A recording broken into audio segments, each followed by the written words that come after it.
tal? Sean bienvenidos a Zona Interactiva. Este es su espacio conversando con Edgar Tovares. Hoy vamos a hablar sobre mitos y verdades de la vacuna contra la COVID-19. Tenemos al doctor epidemiólogo, el doctor Arturo Rebollón.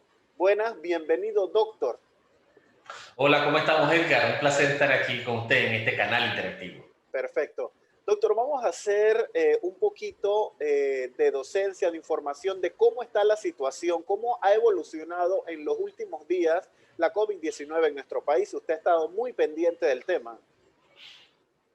Sí, cómo no. Mira, yo traje aquí unas gráficas recientes de esta última semana epidemiológica para que la gente pueda ver rápidamente y de una forma muy visual cómo está la situación. Entonces veamos cómo estamos.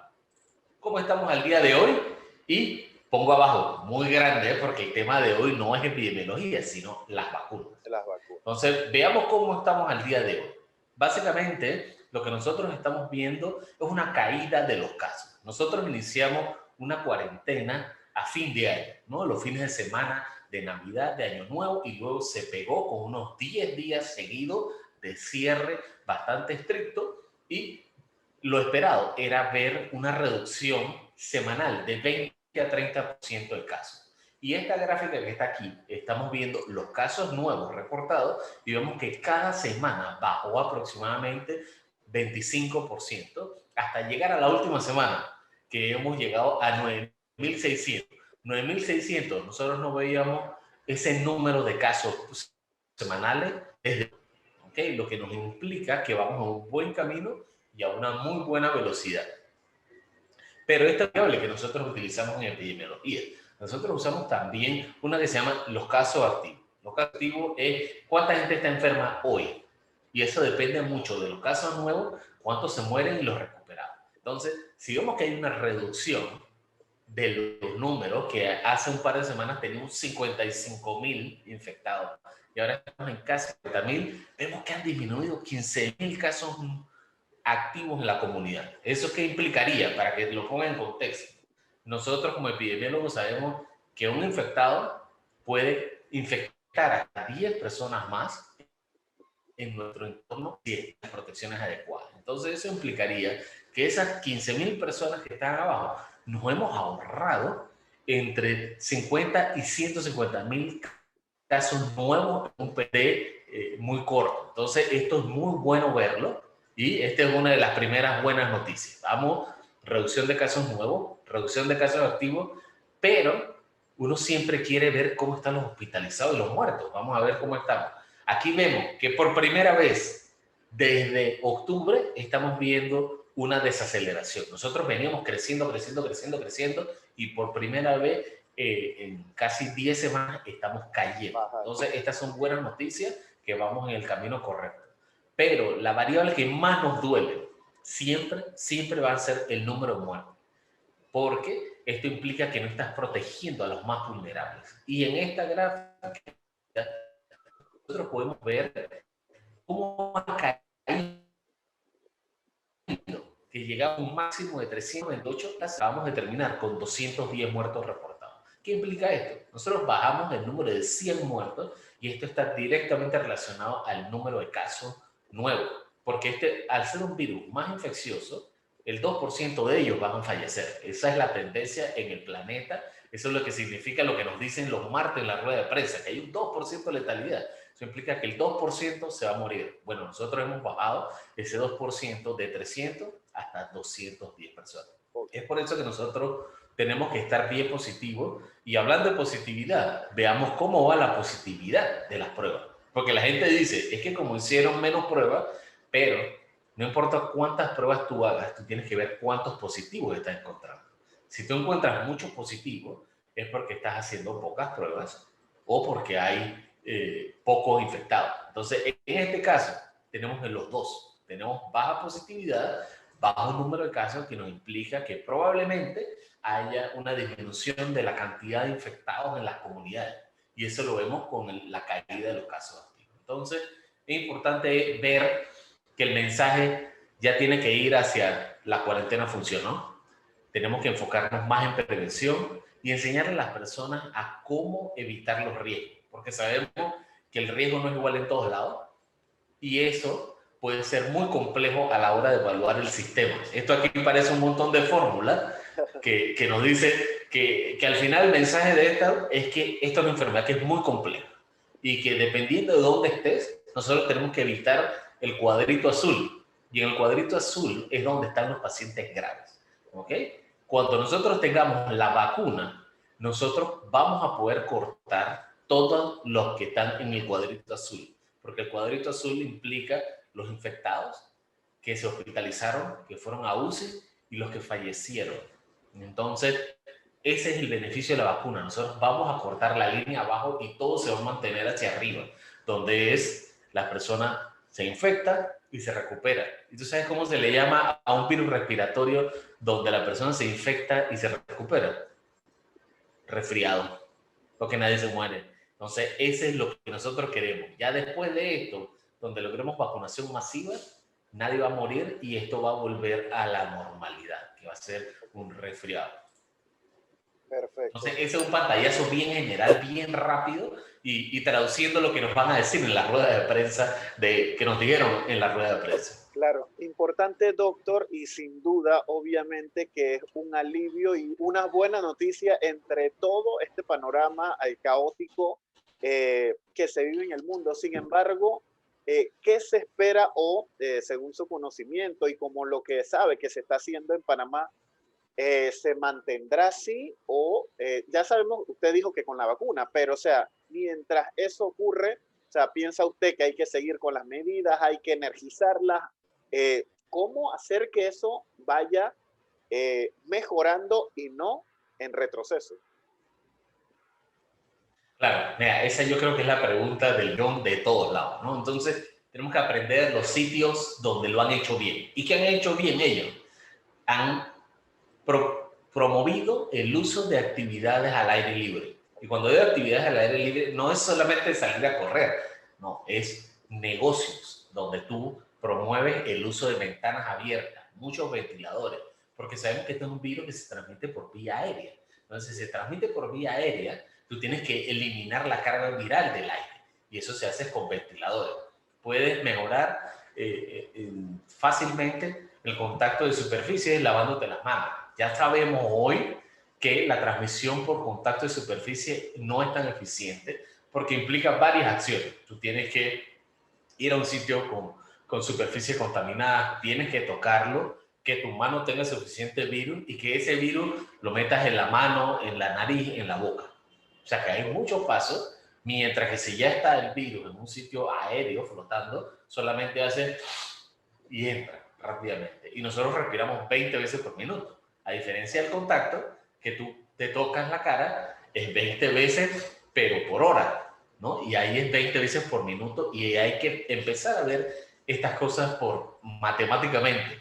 ¿Qué es más común? Que te toques la cara 20 veces o que respires 20 veces por hora o que respires 400 veces por hora. Lo más común es respiratorio. Entonces, tú tienes que empezar a enfocarte en eso. Espacios abiertos para hacer negocio y ese tipo de cosas. Usar la mascarilla se quedará por mucho tiempo. ¿Por qué? Porque tenemos que cubrir a la gran mayoría de la gente para evitar la transmisión. Todavía hay casos. O sea, nosotros lo vimos que todavía estamos reportando 10.000 casos por semanales. Vamos cayendo, pero hay que proteger a la persona. Perfecto. Dicho esto, doctor, vamos a entrar en materia. Mitos y verdades de la vacuna. Si bien es cierto, Panamá no ha empezado esa vacunación masiva, pero ya llegaron estas primeras dosis y ya van encaminados hacia eso que queremos todos, o bueno, la gran mayoría de los panameños, los que creen en la vacuna, porque muchos no creen, doctor, en la vacuna. Vamos a hablar un poquito de esta vacuna contra la COVID-19, si bien es cierto, hay varias, pero en general Claro. el objetivo que se busca es solucionar esta situación que ha afectado todo el mundo entero.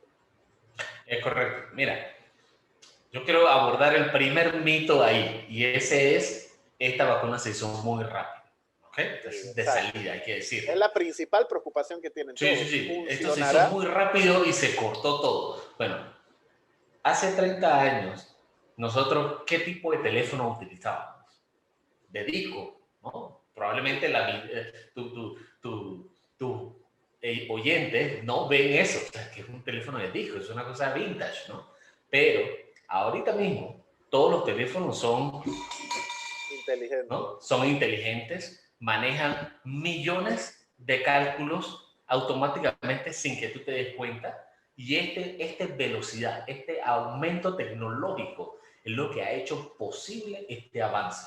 Antes se demoraban años en hacer secuencias genéticas. Ahora se hacen aquí en el patio. El Jorge ha hecho miles de secuencias genéticas de virus a miles de pacientes. Entonces, te implica que esos avances están a velocidad cuántica, por decirlo de una forma, y basado en estos avances tecnológicos es que se logró hacer eso. Okay. Entonces, la gente pensará, bueno, es que está bien, tenemos los avances tecnológicos. Bueno, eso logró que pudiéramos tener cientos de candidatos de vacunas con distintas plataformas a la vez, con distintas colaboraciones, porque esto es algo que no se ve usualmente, colaboraciones entre equipos de investigación, universidades farmacéuticas para lograr esto. Usualmente no ocurre, pero cuando tú ves que esta es una pandemia grande, se combinan las mejores tecnologías, se crean fondos globales para esto y es lo que ocurrió. Entonces, al tener la combinación de tecnología, fondos con la política global, es que se ha logrado hacer esto y se han simplificado los procesos burocráticos, porque nuestro gobierno y la aprobación de medicamentos toman años. Bueno, ahora se crearon comités específicos solo para evaluar la. Entonces ya no evalúan los medicamentos que tiene un país y esta vacuna entra en fila de los 20.000.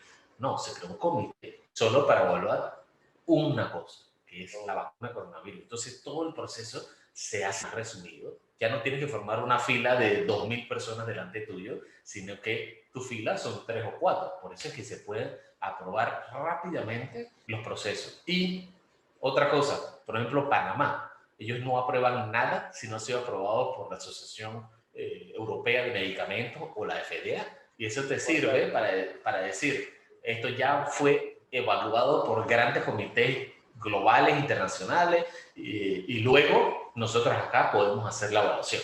Si no pasa por esa evaluación, no se evalúa. Ejemplo de eso, que hay varias vacunas que no han pasado de eso, y aunque me las quieras regalar, eso no se acepta. ¿Por qué? Porque tiene que pasar por la aprobación de los agentes internacionales, porque eso es parte del proceso de hacerlo rápido y seguro. Aunque me la regales, tiene que pasar por el proceso. No, y claro, y le da, esto es importante conocerlo porque da cierta certeza, da cierta seguridad de que no se está acelerando, no se está tampoco Nada. improvisando ni trayendo cosas a lo loco, por decirlo en buen panameño.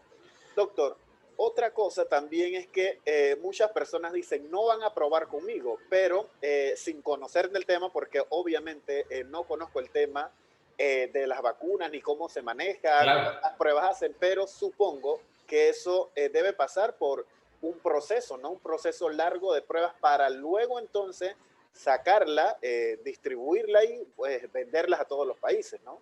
Claro, mira, ahí es donde entra la fase de investigación. Hay múltiples fases. La primera, que es la prueba que se llama la prueba de concepto, in vitro. Todo el mundo conoce eso in vitro, que es con tubitos de ensayo y platitos Petri, que es donde entran los químicos y los biólogos y ven que hay una reacción y dicen, esto puede ser un candidato para una vacuna.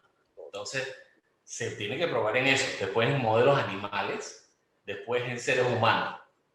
Y en seres humanos son varias etapas. La etapa 1 es para medir si es tóxico. Entonces se hace en grupos pequeños, de decenas de personas.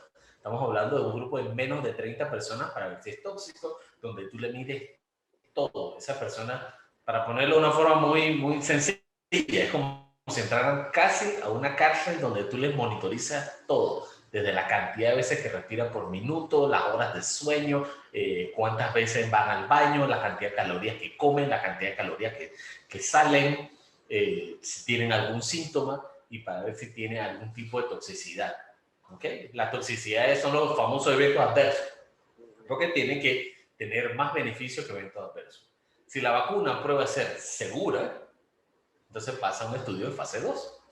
El estudio en fase 2 es el que nos dice si la vacuna sirve. Entonces ya se se verifica entonces en cientos a miles de personas, ¿no? Entonces se prueba y verificas para ver si se evita infección, que eso es lo que tú quieres con la vacuna. Exacto. Entonces se ve que se evita infección y luego se hace el estudio de fase 3 cuando es que se hace masivamente. O sea, yo ya sé que es segura, ya sé que funciona, entonces ahora yo quiero probarlo en varios lugares, porque no es lo mismo probarlo solamente en población de raza blanca, europea, del norte de Europa, a que tú lo pruebas en un país como el nuestro, que es blanco, negro, chino, toda una gran diversidad de gente mezclado, que es lo que hace que nuestro país sea especial. Entonces, tenemos que probar las vacunas también en nuestros países y hay estudios de vacunas corriendo aquí. Entonces, eso te permite saber y estar seguro que los datos de la vacuna funcionan en países diversos. Entonces, en estos estudios de las vacunas, ¿qué se ha hecho? Para poder resumir y acortar la fase, porque estas fases usualmente toman tiempo, se han hecho estudios combinados. ¿Qué me refiero a combinados? Estudios de fase 1 y fase 2 pegaditos. ¿Ok? Entonces tú vienes un pedazo de la fase 1, evalúas la toxicidad y luego pegado en el mismo estudio se hace el estudio de efectividad por un poquito más de tiempo. Entonces, en vez de hacer dos protocolos, dos aprobaciones éticas, dos comités, dos fondos, doble reporte, tú haces un solo reporte, una sola evaluación en una fase. Entonces, esto acortó mucho el estudio.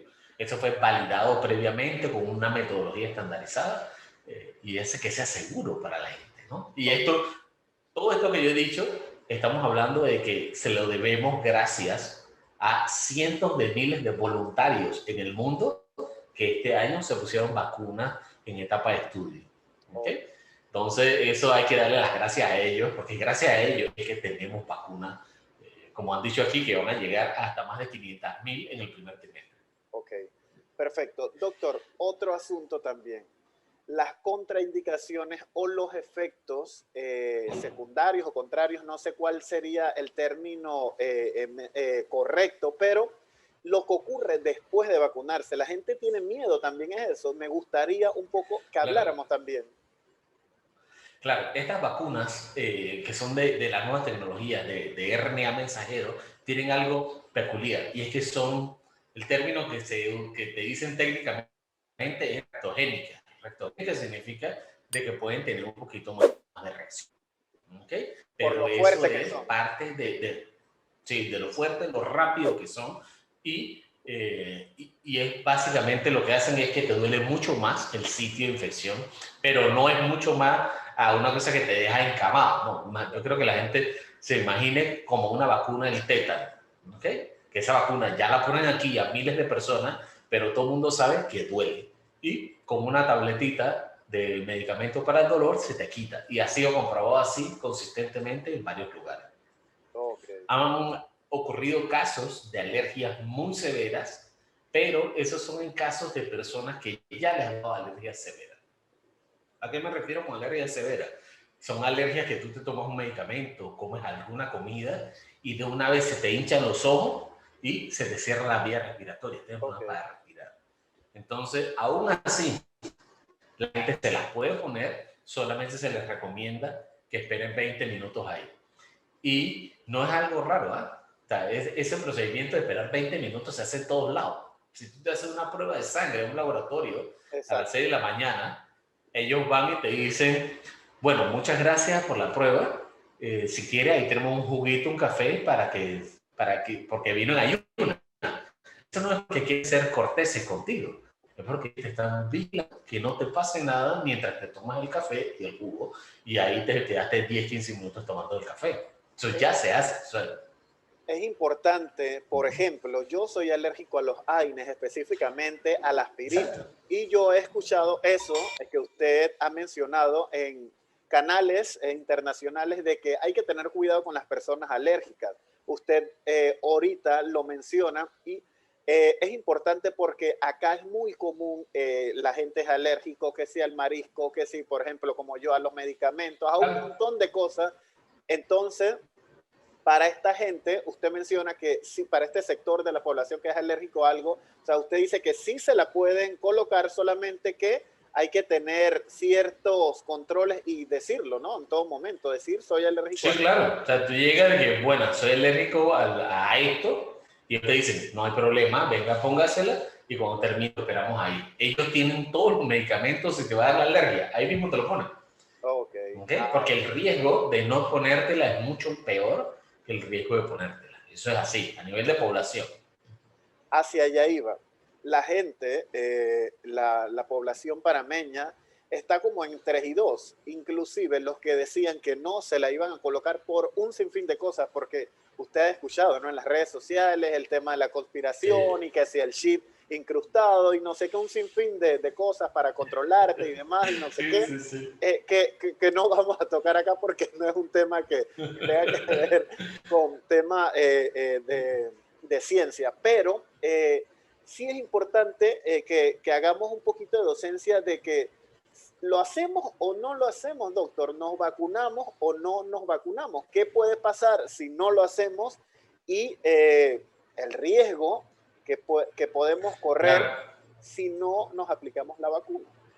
Mira, ese yo creo que es buenísima pregunta. Mira, la vacuna principalmente lo que va a hacer es eliminar los pacientes graves y los muertos. ¿Ok? Pacientes graves y los muertos. Nosotros estamos, a pesar de que yo dije al inicio que hemos tenido solamente 200 muertas, o sea, nosotros estamos hablando 200 muertos en la última semana, pero enero tuvo 1.200 muertos. Es la mayor, ya en un mes tuvo más muertes que todas las enfermedades infecciosas de todo el año 2019. Wow. ¿Okay? Para que la gente lo tenga en contexto, todas. Estamos en esa enfermedad infecciosa, estamos mezclando enfermedades grandes. Ya estamos hablando de tuberculosis, VIH, diarrea, ese tipo de cosas grandes. Entonces, la, es importante la vacunación para evitar los casos graves. Y los casos graves principalmente ocurren en poblaciones de riesgo. Es por eso que se hacen escalas para vacunar, en las que la primera es vacuna al que te cuida, ¿no? Porque si te quedas sin gente que te cuida, se puede colapsar el sistema. Y ahí es donde todos los esquemas de vacunación siempre se les pone primero al personal de salud. Después van a venir los que tienen más riesgo de morir. Eso, los más, los sobre, ¿okay? Hipertensión. Y después vienen otra serie de las otras personas. Pero es importante vacunar a los que se mueren primero. Entonces, si alguien de las personas está en esta categoría, es importante que se vacunen de primero. Pero para lograr la protección de las personas, nosotros tenemos que vacunar a un gran número de gente. ¿Okay? ¿Cuánto es el número que necesitamos vacunar? De 8 de 10 panameños tienen que vacunarse para lograr la vacunación, la protección de las vacunas. Entonces, ustedes dirán, pues es demasiado. Yo creo que todos se miren el brazo, ¿eh? Y se miren si tienen una marquita de vacuna. Todos la tienen. O sea que nosotros llegamos a cobertura de vacunación de incluso el 100% de muchas enfermedades. Así que 80% es totalmente factible y lo hemos logrado en otras enfermedades. Ejemplo de eso, tenemos la vacuna de la influenza que se pone todos los años y se vacuna a más de 2 millones de personas en un periodo de 3 meses. Entonces, eso te pone en contexto el músculo que tiene el sistema para vacunar. Entonces, solamente necesitamos seguir la ciencia, ya sabemos que funciona, que es segura, que es efectiva. Sabemos que ya no es solamente esos estudios, ya tenemos 100 millones de vacunas y estamos aprendiendo de esos países. Ejemplo de eso es Israel, que ellos tienen un sistema de identidad digital donde pueden reportar rápidamente los eventos y en la cantidad de millones de casos de vacunas han tenido un número microscópico de eventos adversos graves. Entonces es importante que ya no solamente experimentos, o sea, ya se están poniendo en otros países y podemos esperar eso mismo. Ok, doctor, importante. Si me dio COVID, ¿para qué me pongo la vacuna? He escuchado a muchas personas diciendo esto. A mí me dio COVID, ya pasé, no me pasó nada, no tuve en UCI y demás. O sea, ¿qué se le puede decir a esas personas que tienen este pensamiento que para mí es erróneo porque ya hemos visto que eso ha repetido? Y un virus que es tan cambiante y que tiene no sé cuánta cepa, no podemos pensar de esa manera. Es correcto. Mira, el virus, cuando te da la infección, esto es algo que es difícil, quizás ha sido difícil de vender, tú sabes, porque la gente piensa, ah, ya me dio, ya no me va a dar más. La gente piensa que es como la varicela y ese tipo de enfermedades que ya, pero nosotros sabemos por otros países, por ejemplo Brasil, que a las personas que ya les dio, en algunos sitios Les les ha está repetido. dando nuevamente, les ha repetido. Entonces, esa es la famosa cepa brasileña, que le están llamando porque es altamente infecciosa y está infectando a gente que ya se infectó. Entonces, ¿qué hay que hacer con estas personas que ya les dio COVID? Ellos tienen defensas, pero las defensas no son igual de fuertes a las de la vacuna. Entonces, se recomienda también vacunar. Y han salido recientemente estudios nuevos en los que estas personas que ya les dio solamente van a necesitar un solo refuerzo de vacuna Okay, para poder lograr la inmunidad. Entonces, se salvaron y probablemente solo necesiten una vacuna. ok. Pero Doc- eso todavía es muy temprano, eso salió esta semana. ok, perfecto. Sí, porque creo que son 2 dosis, ¿no? Sí, es correcto. Siempre hay que poner las dos dosis Ok, para poder lograr el 95% de efectividad. Aquí en Panamá logramos acelerar a una dosis, pero era para poder proteger a la mayor cantidad de personal de salud y porque ya sabíamos que en febrero les iba a tocar la segunda dosis. ok. Pero ya después de esto, a todos se les va a poner doble dosis sin discusión si es una dosis, si es doble dosis y ese tipo de cosas de la controversia. Que no haya controversia, son dos dosis hasta el momento.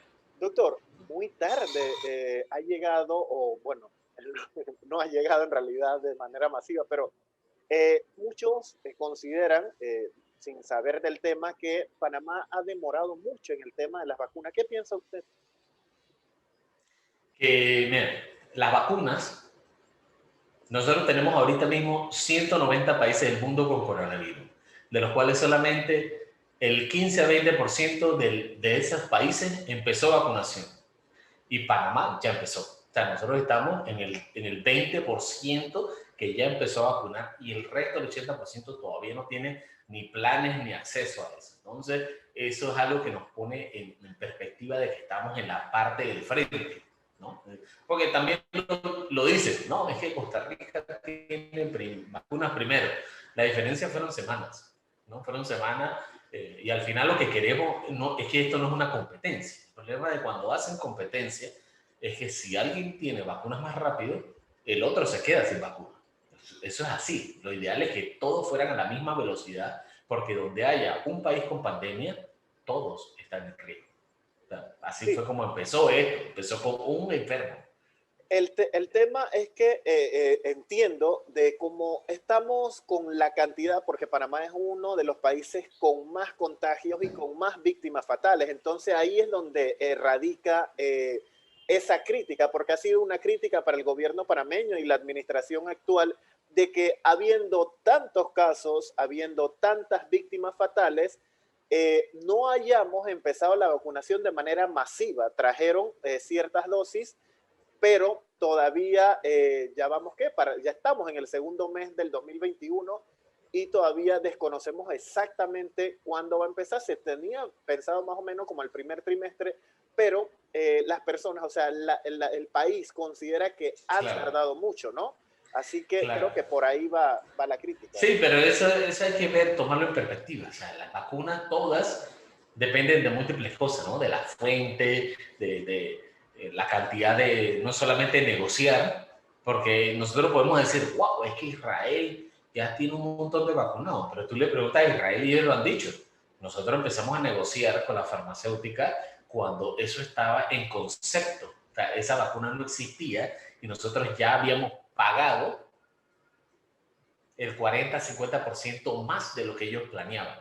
Entonces, imagínate que nosotros aquí hagamos una cosa como esa. Pagamos 50% por algo que no existe todavía. Aquí le caen en plancha al gobierno, que es peor. Okay.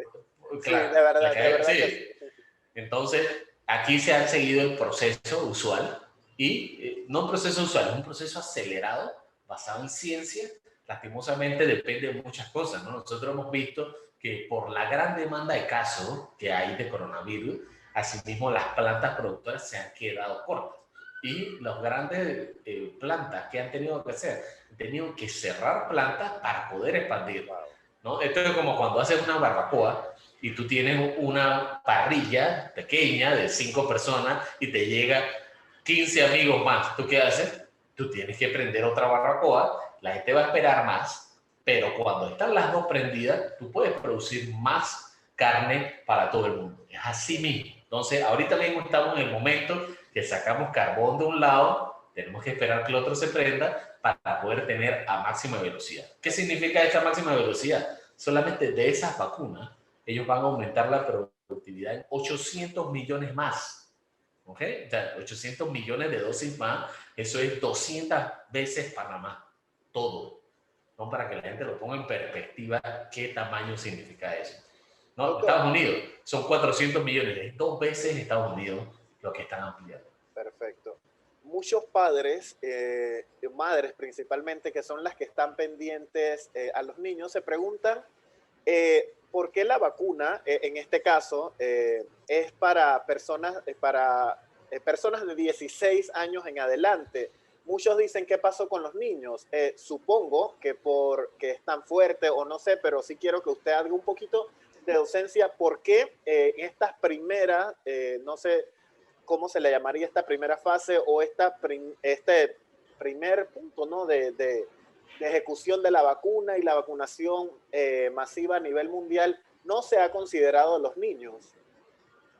Mira, los niños siempre se han considerado. La cosa es que en investigación de vacunas, con una enfermedad que afecta principalmente a adultos Ok. mayores, se Ah, enfocó a todos los estudios allá. Sin embargo, nosotros sabemos que ya están iniciando los estudios en niños de 12 años en adelante y esto nos puede traer resultados rápidamente para entender la seguridad, la eficacia de las vacunas que ya están. Entonces, con esa información se puede bajar la edad de vacunación de 16, 18 que está en nuestro país a 12 años. Entonces, ¿qué significa eso? Que nosotros tendríamos niños vacunados desde secundaria, desde el primer año de secundaria en adelante, ¿no? Y tendríamos una gran cobertura, tal, y se va ampliando. Conforme salga ese de 12, entonces bajaremos al estudio de 5 años, ¿no? Y, se hace, y poco a poco esto se van ampliando. ¿Y por qué se amplían y toma más tiempo en niños? Porque los niños son poblaciones vulnerables. Entonces tú tienes que probar que funciona en otro lado antes de empezar a ponerlo en niños, a menos que sea algo específicamente diseñado para niños, ¿no? Y porque también requiere doble educación, porque tú no educas al niño, tú tienes que educar al padre para que él se venda la idea que él necesita la vacuna, que es una enfermedad seria y que esta vacuna le va a ayudar a prevenir esas cosas. ok. Doctor, por último, este país, porque es el que vivimos, el que nos interesa, ¿cree usted que necesita más docencia en cuanto a todo, la crisis, el virus, las vacunas y demás? Y por último, me gustaría que diera un mensaje final específicamente del tema de la vacuna, ¿no? Porque el virus, hemos escuchado mucho del virus, pero sí de la vacuna, que es ahora lo que toma protagonismo en medio de toda esta situación difícil que nos ha golpeado desde el año pasado. Mira, la comunicación ha sido un talón de Aquiles en el planeta, a tal punto que la Organización Mundial de la Salud lo ha llamado que tenemos una pandemia viral y una pandemia Claro, de información, ¿no? Eso se vale. llama infodemia. Entonces tenemos un tsunami de información que no es verídica o probablemente es vieja, porque ahorita mismo nosotros estamos moviendo la información a velocidades rapidísimas. Te puedo poner ejemplo de eso. En enero, la FDA, la primera semana de enero, la FDA dijo que había que ser rígido y los esquemas de vacunación son 2 vacunas y no se pueden extender más de 21 días. Adivina qué pasó la semana pasada. O sea, 20 días después, 3 semanas después, salió el director de la FDA diciendo que se puede extender hasta 42 días. ¿Por qué? Porque el estudio tiene evidencia, tiene datos ya que se analizaron independientemente, vino gente afuera, no de la farmacéutica, y verificaron que la efectividad se mantenía hasta por 42 días. Entonces, nosotros nos movemos a una velocidad gigante de información. Entonces, si tú no vas a esa velocidad, tú te quedas atrasado, ¿no? Entonces, tú tienes que moverte. Y eso es a todo nivel, que tenemos que movernos rápidamente.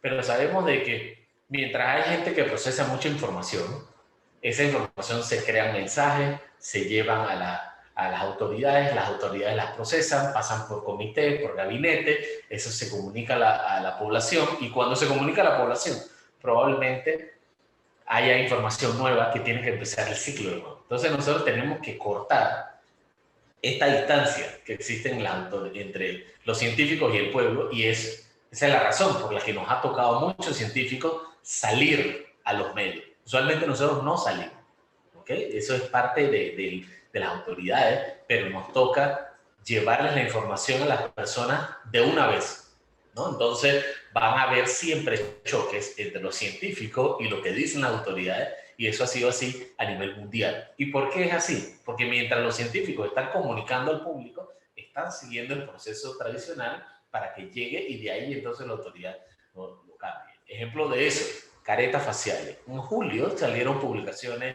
en múltiples papers que decían que te puede reducir hasta el 85% el riesgo a nivel de infección a nivel comunitario, ¿okay? Fuera de hospitales, porque la careta siempre se usa en hospitales.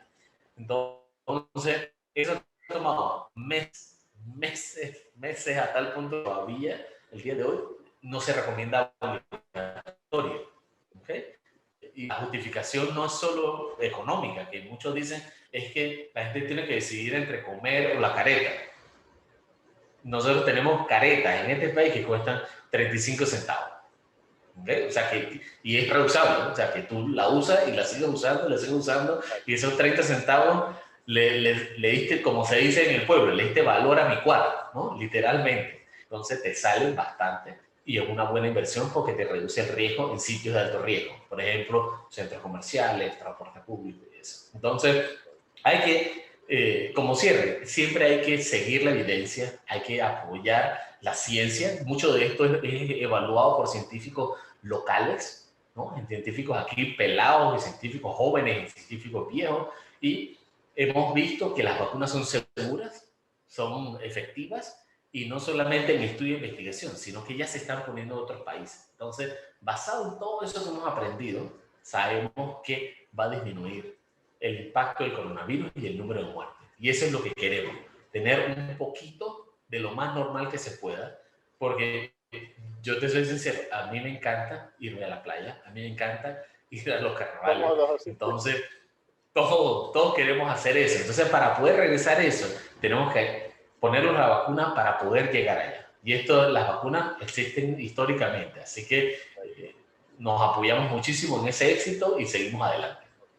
Doctor, le agradezco. De verdad, la intención, como le decía al inicio, era hacer docencia, hablar con base, hablar cosas que en realidad las personas desconocen y que es importante que tengan en cuenta y que se despejara todo eso, mitos, verdades y demás sobre la vacuna contra la COVID-19. Así que le agradezco por estar con nosotros y muchas gracias. Sabemos que el tema da para más, da para... Sí. Podemos hablar 2 horas si queremos de la vacuna esta y todo lo que está alrededor del virus, pero ha sido muy, muy oportuno su participación acá con nosotros, doctor, y muchas gracias.